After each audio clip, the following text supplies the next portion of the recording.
Hello friends, welcome to invention classes. आप सभी का हार्दिक अभिनंदन। मैं दीपक शर्मा आप सभी को संख्या अध्ययन करा रहा हूं। अब तक पूर्व वाली क्लास के अंतर्गत हम अभिनीति के प्रतिचयन में अभिनीति के स्रोतों के बारे में अध्ययन कर रहे थे कि प्रतिचयन में जो अभिनीति के जो स्रोत बताए गए थे, स्रोतों को सामान्य तौर पर तीन भागों में बांटा गया था। प्रथम जो स्रोत बताया गया था वह था चयन में अभिनीति। दूसरे स्रोत का भाग नाम था हमारा संग्रहण में समन्विति या सूचना संग्रहण में समन्विति। आज हम प्रतिचयन में अभिनीति या प्रतिदर्श में अभिनीति की जो स्रोत है, स्रोतों में तृतीय बिंदु का अध्ययन करेंगे। तृतीय बिंदु का नाम है विश्लेषण में प्रतिचयन, विश्लेषण में निर्वचन में अभिनीति। सभी विद्यार्थी हेडिंग डाल लीजिए। स्रोत नंबर तृतीय है, विश्लेषण में निर्वचन में अभिनीति। तीसरा स्रोत है हमारा विश्लेषण व निर्वचन में, विश्लेषण व निर्वचन में अभिनीति। विश्लेषण व निर्वचन में जो अभिनीति पाई जाती है उस अभिनीति के बारे में बताया गया है। किस प्रकार से जब प्रतिदर्श ज्ञात किए जाते हैं, प्रतिदर्शों का विश्लेषण निर्वचन किया जाता है तो उसमें किस प्रकार की अभिनीति हो जाती है, इसके भाग बताया, इसके बारे में बताया गया था। हमारे बिंदु प्रारंभ करने से पहले आप सभी को बता दो, हमारे चैनल को लाइक कीजिएगा, सब्सक्राइब कीजिएगा और बेल आइकन बटन को अवश्य दबाइएगा। ठीक है बच्चों, और कोशिश करना है, जानने का प्रयास कीजिएगा। किसी बिंदु के बारे में नहीं समझ में आ रहा हो तो पूछने का प्रयास कीजिएगा। ठीक है, तो हमारे बिंदु पे आते हैं। नंबर स्रोतों में तृतीय जो स्रोत बताया गया वह हमारा विश्लेषण और निर्वचन में अभिनीति। विश्लेषण और निर्वचन में अभिनीति किस प्रकार की पाई जाती है? सामान्य तौर पर किसी प्रकार जो कार्य किया जाता है तो कार्य जब प्रारंभ किया जाता है, कार्य उसमें अभिनीति पाई जाने की संभावना अपनी रहती है, उसमें अभिनीति अवश्य रूप से पाई जाती है। तो अभिनीति का समाधान किस प्रकार से किया जाए, तो किस प्रकार से पहचाना जाए, जांचा जाए, उसका आकलन किया जाए, उसी के बारे में इसके अंदर दो विधियां बताई गई है। विधि के बारे में मैंने आपको पूर्व में चार्ट बनवा भी चुका हूं। तो जो प्रत्यय अभिनीति पाई जाती है वो गलत होती है, उसके बारे में सामान्य जानकारी प्राप्त कर लेते हैं। पहले तो देखिए सभी विद्यार्थी, एकत्रित समंकों के एकत्रित यानी इकट्ठे एकत्रित समंकों के जो हमने जिन समंकों हमने एकत्रीकरण किया गया है उन समंकों के बारे में करा है। तो एकत्रित समंकों के विश्लेषण व निर्वचन के विश्लेषण व निर्वचन एनालिसिस किया जाएगा और जांचा जाएगा। निर्वचन की क्रियाओं में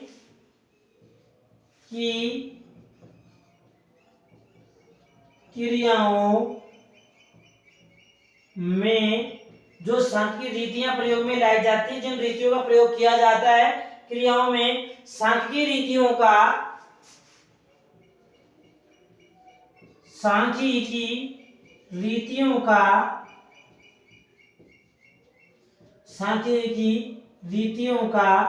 गलत प्रयोग कर लिया जाता है। रीतियों का गलत प्रयोग होने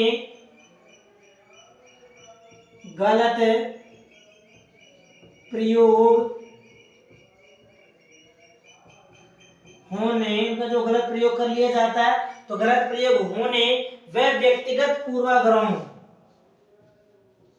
एवं व्यक्तिगत यानी पर्सनल, कहने का तात्पर्य पर्सनली संबंधित है। व्यक्तिगत जो पूर्वाग्रह पाए जाते हैं, हमने पूर्वाग्रहों के बारे में पूर्व में अध्ययन भी किया था कि पूर्वाग्रह क्या होता है। कई बार अनुसंधान करता क्या होता है, पूर्व धारणाओं के आधार पर अपने कार्य का संपादन कर देते हैं और पूर्व धारणाओं के आधार पर कार्य का संपादन कर देने के कारण उसमें अभिनीति पाई जाने की संभावनाएं बनी हुई रहती है। इसलिए यहाँ पे कहा गया है कि सांख्यिकी जो रीतियां होती है उन रीतियों का गलत प्रयोग कर लेने के कारण और व्यक्तिगत पूर्वाग्रहों के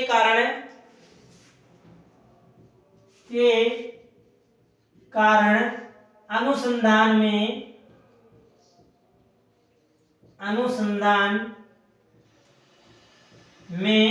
जो अनुसंधान पाया जाता है, अनुसंधान में अभिनीति का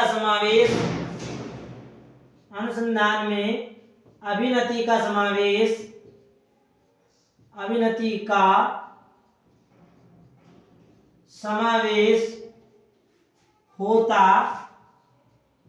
है।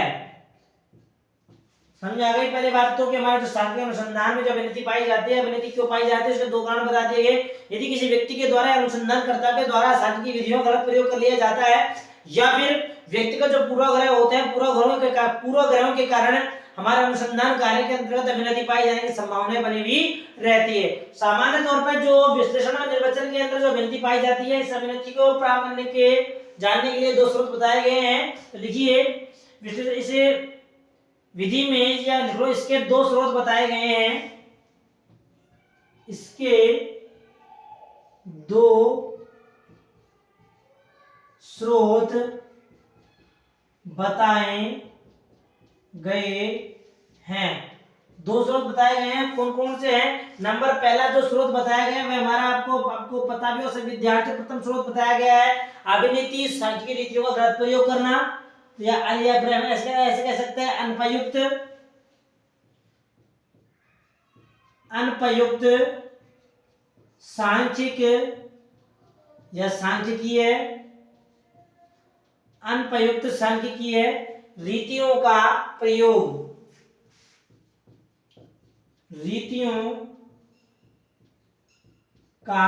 प्रयोग करना।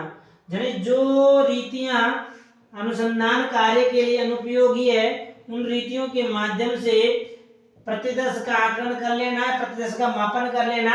तो वहां पर जो जिस रीति का प्रयोग हमें करना चाहिए, उस रीति का हमारे द्वारा प्रयोग नहीं किया जा रहा है, तो वो हमारे अनुपयुक्त सांख्यिकीय रीति का की जाएगी। जैसे मान लो सपोज करो हमें मिडल का मध्य का मूल्य ज्ञात करना हो और आप मध्य का मूल्य के लिए समांतर माध्य के स्थान बहुलक का प्रयोग कर रहे हो, तो वहां पर गलत हो जाएगा आपका मापन जो होगा।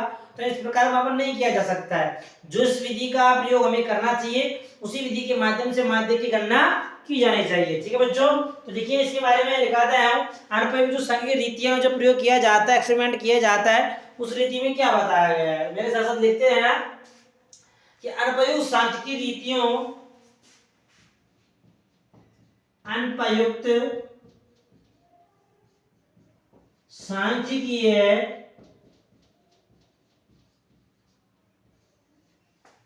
अनुपयुक्त सांख्यिकीय रीतियों अनुपयुक्त सांख्यिकीय रीतियों के प्रयोग से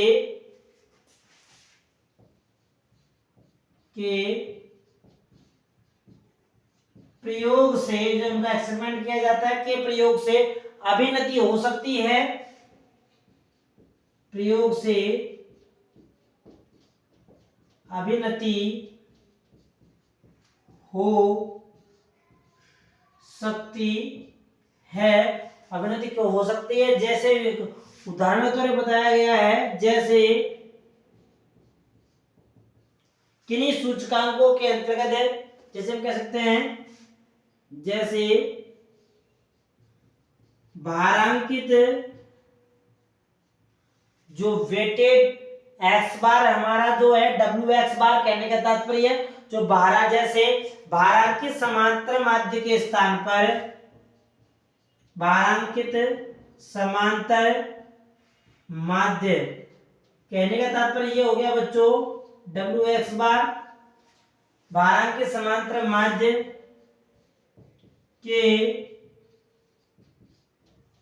आधार पर, ये इसका संकेतांक कह दिया, वैसे संकेता एक्स बार डब्ल्यू से कई बार कुछ विद्वान एक्स बार डब्ल्यू भी कहते हैं, इसको ध्यान रखना, कंफ्यूज मत हो जाना, कई बार एक्स बार डब्ल्यू या डब्ल्यू एक्स बार कह सकते हैं इसको यहाँ पर। तो अनुपयुक्त सांख्यिकीय रीतियों के प्रयोग से अभिनति हो सकती है, जैसे भारांकित समांतर माध्य के आधार पर या समांतर माध्य के स्थान पर, ऐसे बोलो आधार पर तो जाएगा थोड़ा सा, के स्थान पर या उसके स्थान पर, नहीं जिस स्थान पर हमें इस माध्य का प्रयोग करना चाहिए उसके लिए बताया गया है, स्थान पर साधारण समांतर माध्य, साधारण समांतर माध्य जनरल एक्स बार समांतर माध्य का प्रयोग करना, या इसका प्रयोग करने के कारण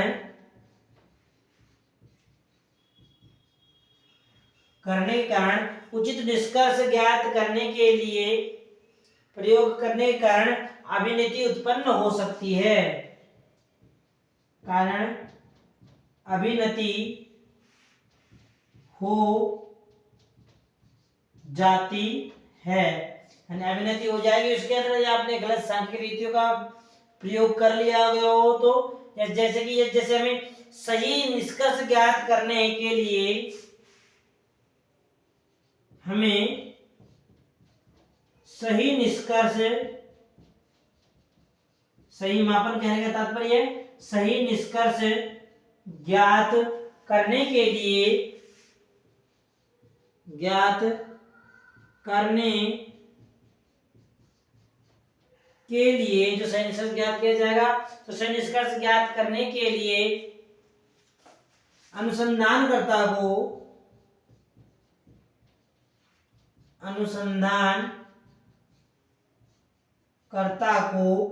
सांख्यिक रीतियों की परिसीमाओं को जानना आवश्यक है। अनुसंधानकर्ता को सांख्यिकीय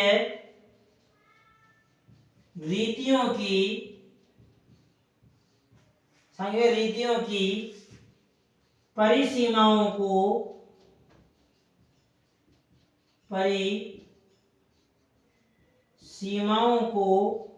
जानना आवश्यक है। जब तक आप सांख्यिक रीतियों की परिसीमाएं नहीं जान पा रहे हो तब तक आप सही प्रकार से समाधान या सही प्रकार का प्रत्यक्ष ज्ञात नहीं कर सकते। वही बात यहाँ पर हमारी जो पहली विधि बताई, दो स्रोतों में प्रथम जो स्रोत बताया गया था अनुप्रयुक्त सांख्यिक रीतियों का प्रयोग करने के कारण हमारे अभिनीति उत्पन्न हो सकती है। यहाँ ये बता रहा है कि अनुप्रयुक्त सांख्यिक रीतियां होती है, इनके प्रयोग से क्या होता है, अभिनीति हो सकती है। कैसे हो सकती है, यहाँ जैसे बताया, जैसे किसी प्रश्न के अंतर्गत हमें बाधित समांतर माध्य यानी WX बार के स्थान पर साधारण समांतर माध्य का प्रयोग करने के कारण यहाँ क्या अभिनीति हो सकती है। और यदि सही निष्कर्ष ज्ञात करना है तो सही निष्कर्ष ज्ञात करने के लिए अनुसंधानकर्ता को सांख्यिक रीति की परिसीमाओं को जानना आवश्यक। जब तक हम किसी कार्य की परिसीमाओं के बारे में जानकारी प्राप्त नहीं कर सकते तब तक हमें उस कार्य में सफलता प्राप्त नहीं हो सकती है। ठीक है बच्चों, ये हमारा पहला बिंदु हो गया। दूसरा बिंदु देखिए, दूसरा बिंदु क्या है हमारा, प्रथम बिंदु समाप्त हो चुका है, इसका स्क्रीनशॉट लेना। दूसरा बिंदु में यहाँ लिख देता हूँ आपको, ताकि ठीक है ये पूरा यहाँ लिखूंगा तो आपको दिखाई नहीं देगा, इसलिए कह रहा हूँ। दूसरे विधि के बारे में जानकारी पाएंगे। दूसरी विधि क्या है, प्रथम स्रोत बता दिया गया हमारा, सेकंड स्रोत ले लिया स्क्रीनशॉट से विद्यार्थियों ने, चलिए बहुत अच्छी बात है, ले लिया। तो दूसरे विधि के बारे में जानकारी प्राप्त करें, दूसरे स्रोत के बारे में, विधि मतलब स्रोत। ठीक है, प्रथम स्रोत हो गया हमारा, सेकंड स्रोत जान लेते हैं। सेकंड स्रोत क्या बताया गया है, हम अभिनीति के स्रोतों के बारे में अध्ययन कर रहे हैं। ठीक है, यहाँ पर मैं लिख देता हूं ताकि आप लोग कंफ्यूज नहीं हो। हम स्रोतों के बारे में अध्ययन कर रहे हैं, इसके दो स्रोत बताए गए थे।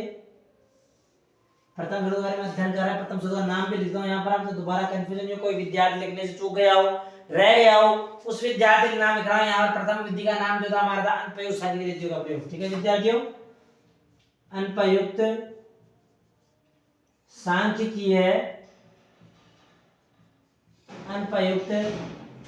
सांख्यिकीय रीतियों का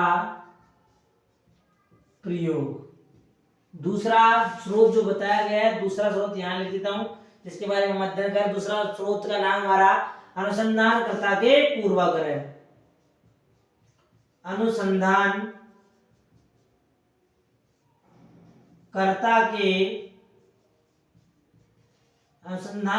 के पूर्वाग्रह। अनुसंधानकर्ता जो है, अनुसंधानकर्ता के कौन कौन से पूर्वाग्रह हैं, पूर्वाग्रहों के बारे में बताया गया है। मैंने पूर्वाग्रह के बारे में आपको बताया भी था कि जब किसी अनुसंधानकर्ता की जो पूर्व धारणा होती है, उन पूर्व धारणा के आधार पर यदि कार्य का संचालन करता है, कार्य का संपादन करता है, तो उसे अनेक प्रकार की समस्याओं का, अभिनीतियों का सामना करना पड़ता है। ठीक है बच्चों, लिख लेते हैं इसके अंदर अनुसंधान पूर्वाग्रह में क्या बताया गया, लिखिए मेरे साथ साथ कि समंको का निर्वचन, समंको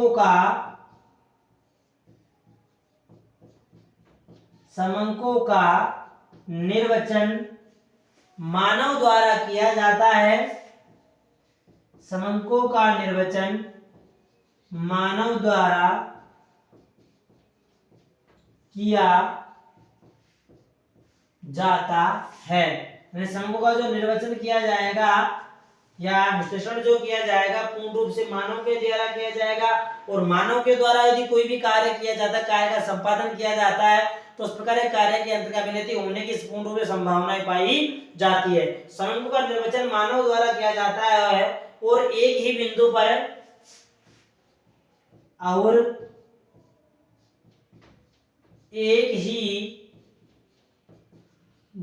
पर अलग अलग प्रकार में निर्वचन प्राप्त होते हैं। एक ही बिंदु पर अलग अलग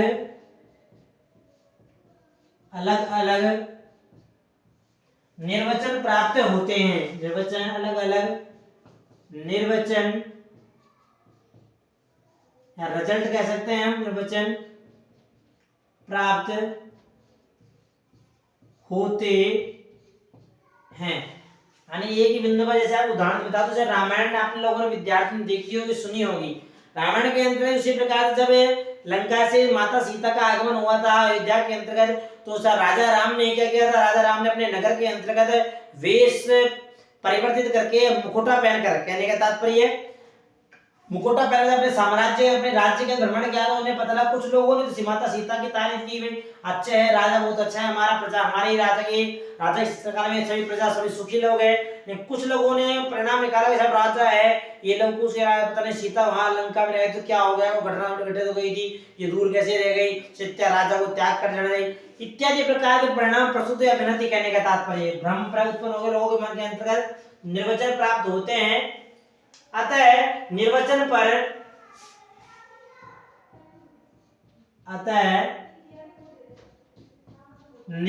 पर जो निर्वचन ज्ञात किए जाएंगे, ठीक है बच्चों। तो अतः निर्वचन पर अनुसंधानकर्ता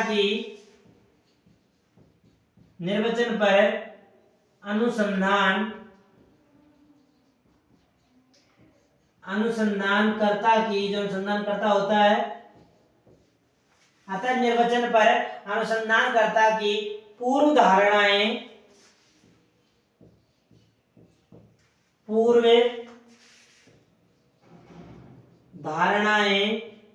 जो उसकी धारणाएं होगी, उसकी अभिरुचियां, पूर्व धारणाएं, अभिरुचि जो उसकी अभिरुचि बताई गई है, अभिरुचियां, मनोवृत्तियां एवं मनोवृत्तियां का प्रभाव पड़ता है,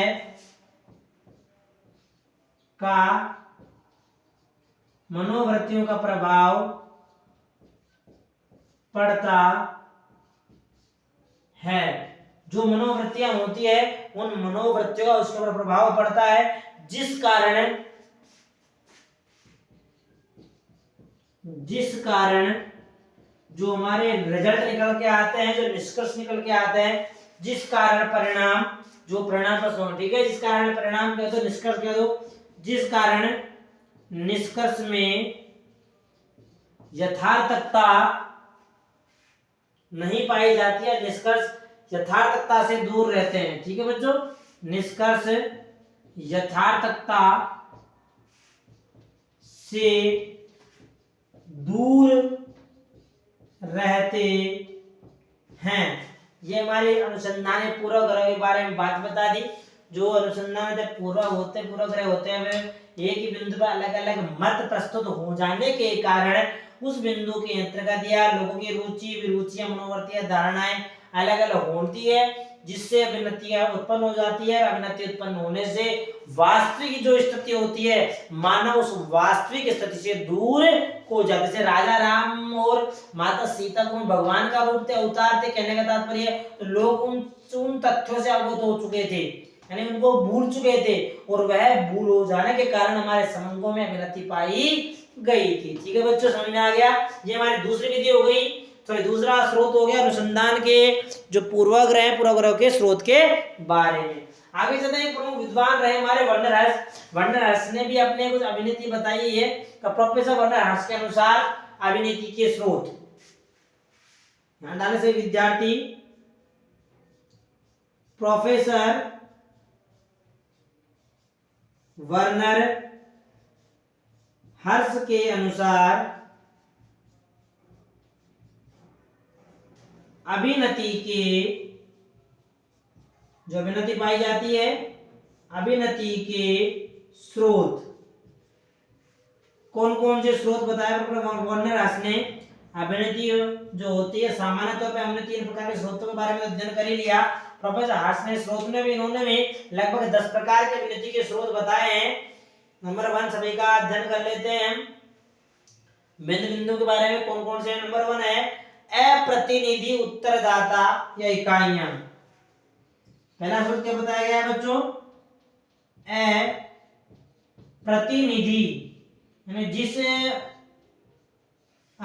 जिस व्यक्ति का चयन किया गया समंकों का प्रतिशत देने के लिए वह अप्रतिनिधि हो, तो अप्रतिनिधि उत्तरदाता, उत्तरदाता या इकाइयां, अप्रतिनिधि उत्तरदाता हो या इकाइयां होगी हमारी, तो भी हमारे अभिनति उत्पन्न होने की संभावनाएं रहेगी। दूसरा बिंदु बताया गया है सर्वेक्षण, जो अधिकारी होता है, सर्वेक्षण अधिकारी के जो पूर्वाग्रह होते हैं उनके बारे में। दूसरा बिंदु हमारा हो गया सर्वेक्षण अधिकारी के पूर्वाग्रह। सर्वेक्षण अधिकारी, जो अधिकारी हमारा होता है, सर्वेक्षण अधिकारी के प्रति पूर्वाग्रह, जो पूर्वाग्रह होते हैं हमारे। नंबर 3 है प्रश्नावली में अभिनति या प्रश्नावली अभिनति। तीसरा बिंदु हमारा बताया गया है प्रश्नावली अभिनति। ठीक है बच्चों। और चौथा बिंदु जो बताया गया हमारा है अन्वेषक अभिनति। अन्वेषक अभिनति, जो हमारा जो डिपार्टमेंट अन्वेषक, जांच करने वाला डिपार्टमेंट जो अन्वेषक की होती है, अन्वेषक अभिनति पाई जाती है। 5वीं अभिनति बताई गई है हमारी सूचक की बदलती हुई मनोवृत्तियां। लिख लीजिए सूचक की बदलती हुई मनोवृत्तियां, जो उसकी मनोवृत्तियां हैं वो परिवर्तनशील रहेगी, तो भी हमारे अभिनति पाए जाने की संभावनाएं रहेगी। मनोवृत्ति। छठा जो बिंदु बताया गया हमारा उत्तरदाता, जो हमारा होता है प्रतिनिधि होता है, प्रतिनिधि के प्रति सर्वेक्षण का समय वो अधिक समय ले लेता है कई बार रिपोर्ट प्रस्तुत करते समय। तो अप्रतिनिधि सर्वेक्षण समय। कई बार जो होता है जैसे कि कुछ संख्याओं को या आंकड़ों को हमें निश्चित समय के अंदर प्रस्तुत करना होता है, तो कई बार जो जिस प्रतिनिधि का चयन किया जाता है उस प्रतिनिधि के द्वारा अधिक समय लग जाने के कारण सूचनाएं देरी से प्राप्त होती है और वहां पर अवनति पाई जाने की संभावनाएं बन जाती है। 7वां बिंदु लिखिए अंतिम तिथि के पश्चात प्राप्त समंकों की उपेक्षा। अंतिम तिथि के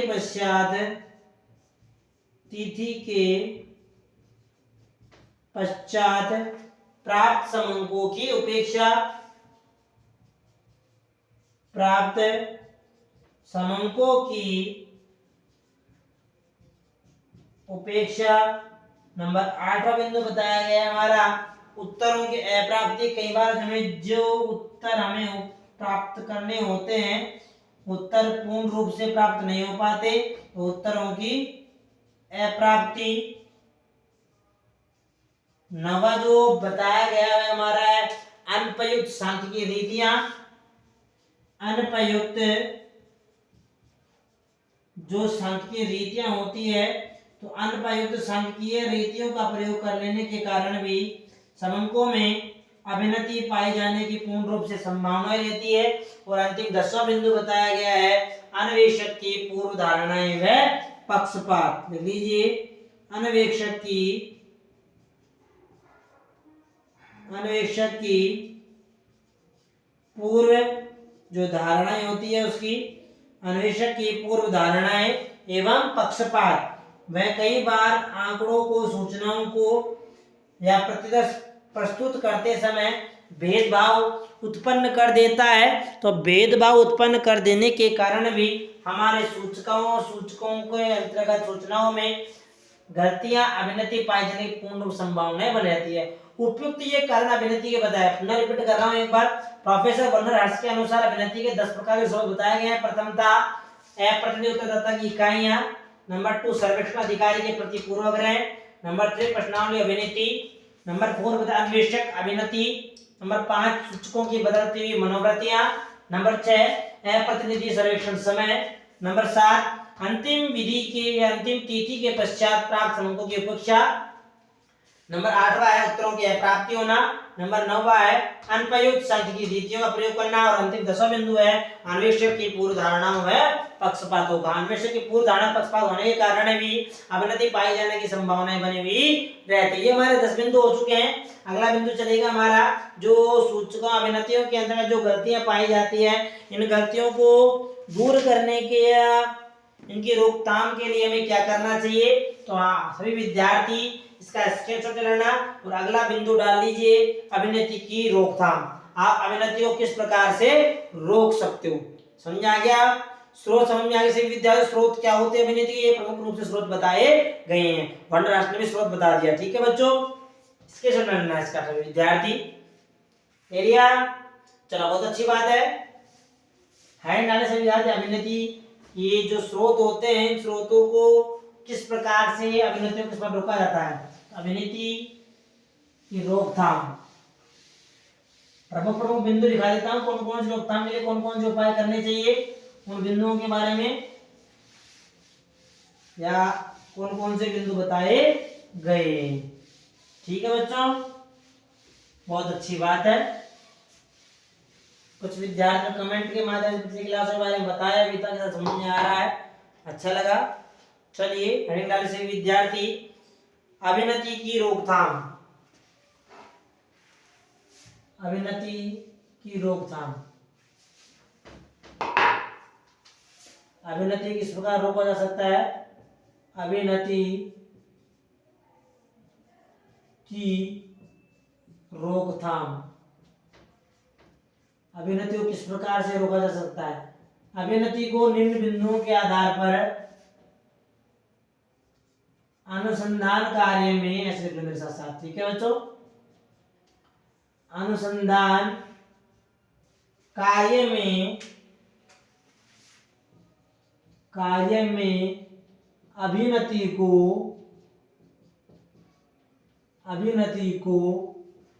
निम्न बिंदुओं के आधार पर, निम्न बिंदुओं के आधार पर, निम्न बिंदुओं के आधार पर रोका जा सकता है। तो कौन कौन से बिंदुओं के बारे में जानकारी प्राप्त करेंगे। तो कौन कौन से बिंदु बताए गए हैं दूर करने के लिए। प्रथम जो लिखिए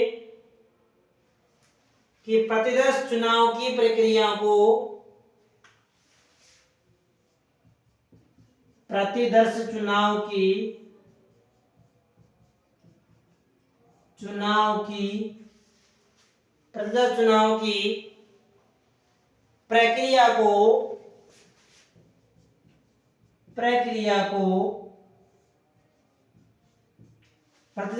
की प्रक्रिया को मानव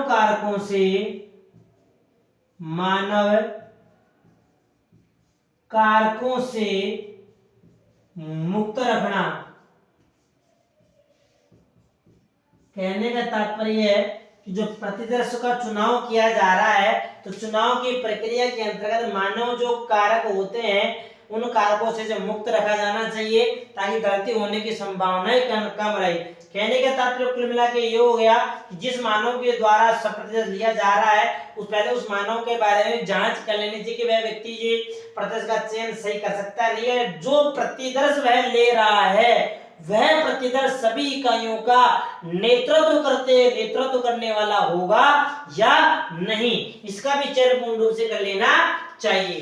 दूसरा बिंदु बताया गया है हमारा, दूसरा बिंदु है कि प्रतिदर्श में एक बार,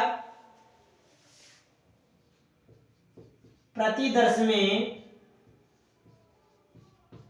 एक बार जो इकाइयां चुन ली जाती है, तो प्रतिदर्श में एक बार चुनी गई,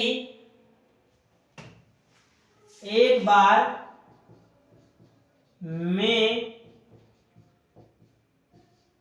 चुनी गई इकाइयों में, चुनी गई इकाइयों में प्रतिस्थापन नहीं करना चाहिए। ठीक है बच्चों, इकाइयों में परिवर्तन या प्रतिस्थापन, ठीक है बच्चों, प्रतिस्थापन